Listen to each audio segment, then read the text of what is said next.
Hello there, the internet, Tough Monkey here once again, hope that you're all well, and today we're looking at the lap challenge at Catalunya in Barcelona, and oh my god, I hate this circuit. I really do hate this circuit, viewer. I don't know why, I've just never got on with it. I mean, it's been on the calendar since, what, 1991, 92, something like that. Seen a few great races there, we've seen Senna go head-to-head with Mansell, but I've never got on with it. We're in Group 3 cars, got plenty to choose from. I'm going to go with the Subaru BRZ. I like it, it handles quite nicely. My mates all seem to have gone with the Porsche 911, but there's a few BRZs up in the leaderboard there, including the top guy, so how bad can it be? Anyway, I'm filming this on the first Tuesday of the event. By the time this finishes, we're going to be well into the 141s, I'm sure, so we need to be a mid-141, I reckon, to get that gold. There's not much we can do to this car except fit hard racing tyres. That's all we can do to play around with the settings on this car. So let's get those fitted and head off in the direction of our favourite Catalonian race circuit. God, I really do hate this track. Anyway, as usual, I'm setting my assist to completely off except for ABS set to weak. I just think it gives you a better feel for the car. It might not be the fastest way, but I have more fun sliding the back end out. So, Circuit de Catalunya, why am I so terrible at it? I don't know what it is. It just takes me so long to bed into the circuit. It exposes your flaws. It exposes the flaws of cars, so I suppose it stands to reason. It'll expose the flaws of bad drivers as well, and as you can see here, I mean, I'm not making this up. This was me at the start of Tuesday trying to get my head around just getting around the first corner. How many times did it take me to get around this first corner? This is just embarrassing, but it's what it was.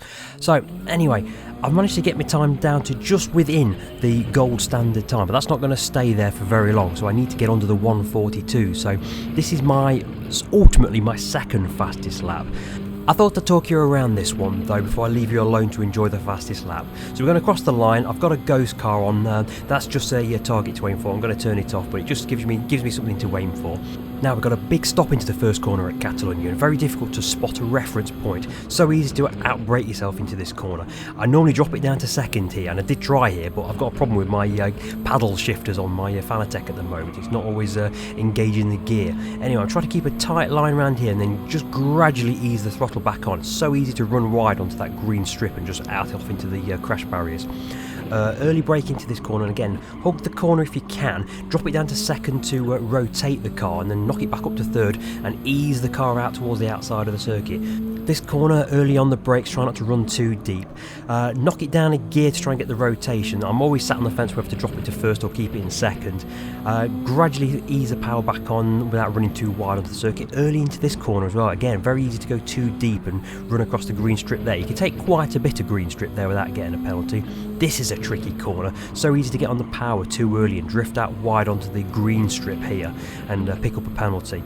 Nothing to do here for this straight except to spot a braking point just around the 100 metre board and then knock it down through the gears to rotate the car, and then this is difficult. Getting back on the power here from a low gear, very easy for the back end to step out. Cut that green curb and then hug the curb around here, back up to third, keeps control of the car without it running out wide or stepping the back end out. Cut this green strip here, just nudge the last couple of cones there, you should be alright, but be careful you don't run too wide there.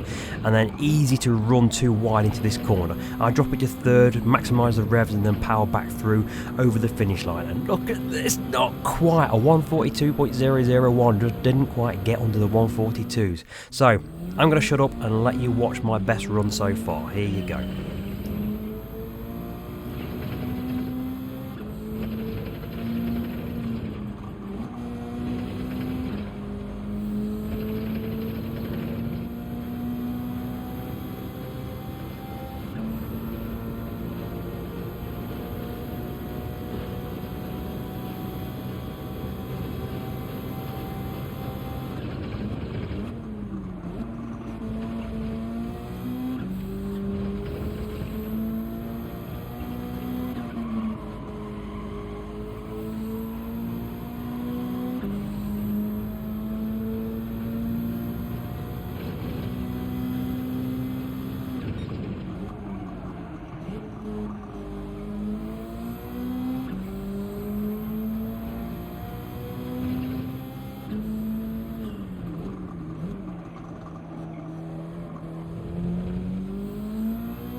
Well, I don't know where I pulled that out from. Gained half a second from somewhere.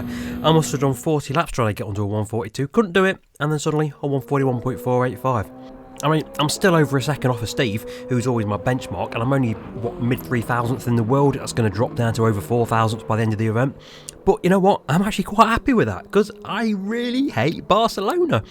So, that is my best run at Barcelona. That's how I did it.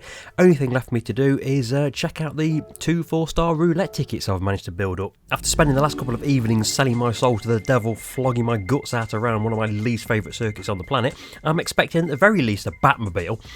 And I've got 30,000 credits, haven't I, viewer? Yes, I have, haven't I? Good God. Honestly. Polyphony, sort your lottery tickets out, please. Give me something decent. Maybe we'll get something better on the second one. What we're going to get here? There's oh look! There's 2 cars. We're going to and a gold bar. We've got to be lucky here, haven't we?